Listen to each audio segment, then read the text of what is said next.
All right, breaking news just moments ago from President Trump in Mar-a-Lago. I'll let you hear it for yourself. Mr. President, have you decided specifically what the auto tariff rate should be? Yeah, I probably will tell you that on April 2nd, but it'll be in the neighborhood of 25%. 5%. There you have it. Joining us now, Art Laffer, former Reagan economist, Steve Moore, host of More Money on WABC Radio. And both of them put together something called the Trump Economic Miracle. Well done, gentlemen. I don't want to waste too much time in it because it's not official, but Art Laffer, you heard President Trump. He usually means what he says and says what he means. 25% tariff on automobiles. That would go along with the 25% on steel and aluminum. Your thoughts, Art? Well, you know, I'd have to see the specifics of it, Larry, but in general, if it's matching and it's used to cut tax rates, you know, it's good. If it's using for a negotiation point, I think it's spectacular. He really knows how to deal with tariffs, and I think he really understands the damages that tariffs can do if they're put in indiscriminately. So I feel very comfortable with his positions on this, and I'm just waiting to see how he works it out and what happens at the result. But the Panama ones worked out really well, so did the Mexican ones, and we'll see how these do. Steve Moore, you haven't been to Panama lately, but I just wonder what you thought about 25% on automobiles. I'm a little bit uneasy about it. I don't like auto tariffs. I'm not a big fan at all of the steel and aluminum tariffs. I think there's good evidence those probably cost more jobs than they saved. But I am open-minded to this idea of reciprocal. You talk a lot about that, Larry, the reciprocal tariffs. And I think that could be a strategy that really works to actually reduce tariffs around the world and have freer trade. Well, one thing I'll say, I don't know what he was thinking, because that was just a brief clip, but he pointed out the other day when he talked about reciprocal tariffs in the Oval, he pointed out that, for example, Germany has a 10% plus tariff on autos from the U.S., but we only have a 2.5% tariff on autos coming in from Germany.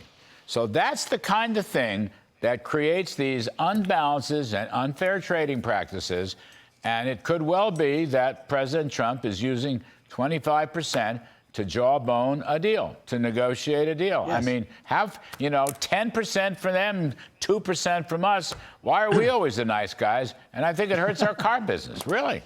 No more than just Mr. Nice Guy. I mean, that's the way it's got to work. Anyway, Art Laffer, come to you. What is wrong? I don't know if you heard, we had Senator Mullen on, a good guy, a very good guy. But, Lindsey Graham, Budget Committee, they put out no tax extensions, actually no spending cuts either.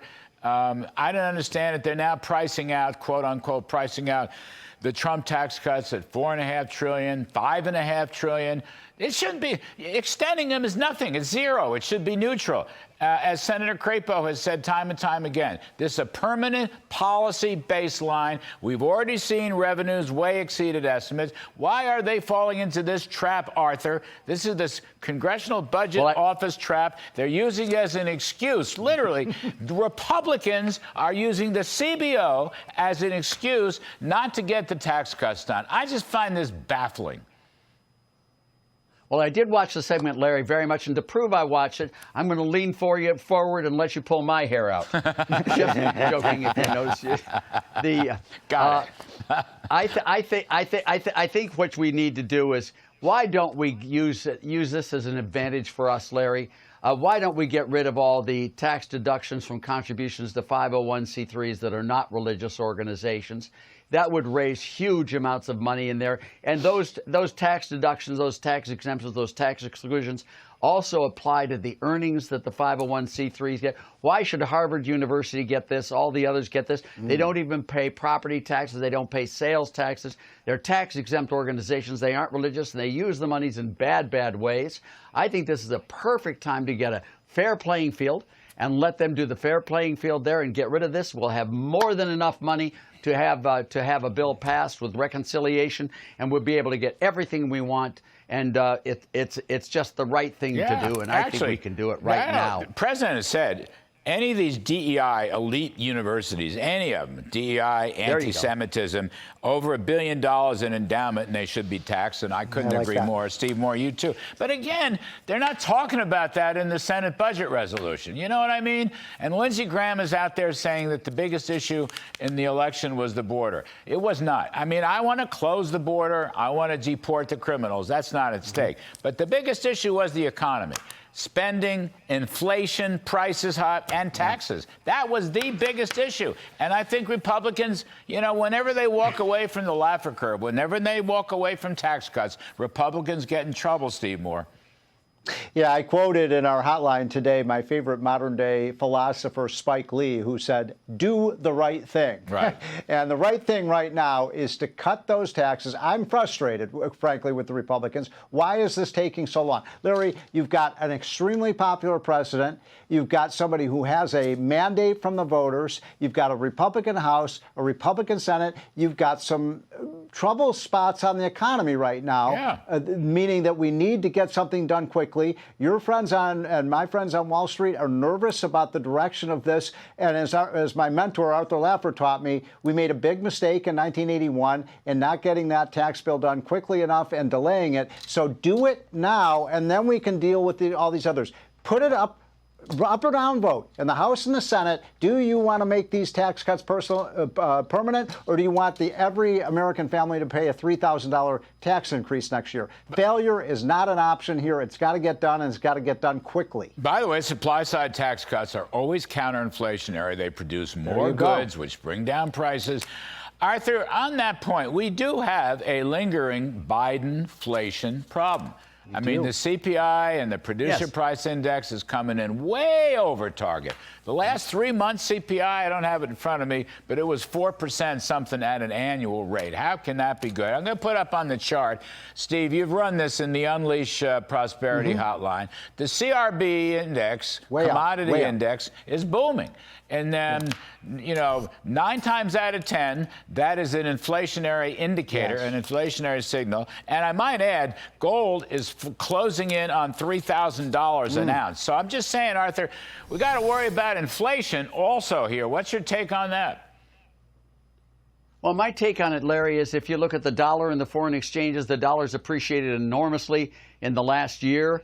Which is also a very deflationary thing. It's really good for the inflation numbers. I think there is a lag in the process. I also think that the very sharp rise in the TIPS yield is a sign of economic growth. And as you know, the greater the supply of goods and services, the more we produce, the lower inflation will be. I think you're just seeing the holdover right now, frankly. I think you're seeing the holdover of the Biden period. And I think once this economy gets going, 6 months into it, you're going to see those numbers come down substantially. I do not think Trump is an inflationary president. No, I don't he's think not. there will be inflation, and I think we'll see that inflation number coming down dramatically. Well, if these senators, that's what I'm saying. If these senators don't get Trump's program in the fullest extent is absolutely pro-growth and counter-inflationary. And when you look at the whole program, 100% right. But Steve Moore, Arthur's being very Panglossian. Yeah, the dollar may be the dollar may be the best house in a terrible neighborhood, but I'm watching commodities and gold going to 3,000, and Arthur's probably buying gold, even though he's not acknowledging that here on this segment. I mean, can't be good. It can't be good. Something's going to have to be done, Steve Moore. Last thought. Well, the other thing is the budget is a disaster. I don't know if you looked at the first 4 months of this fiscal year, but federal spending's up something like $300 billion over last year. We're looking at another, $2 trillion tax increase. I mean, tax deficit. You got to get the taxes down to get the growth up. If we get to 3% growth, all of these deficit problems start to go away, Larry. You bend that debt curve down. Can I just make one comment? Get growth. I'm telling you. Can I make one comment, Larry? Elon Musk himself is going to cut several trillion out of the budget. That is, unless, Arthur, you plan on living to 150. But if you live to 150, I'm good with it. No, I'm good with it if you live it. I just hope I make it to 130. But so we'll see. There's always a couple. You're just a promising young man, Larry, a promising young man. I love it. Art Laffer and Steve Moore can't be better than that.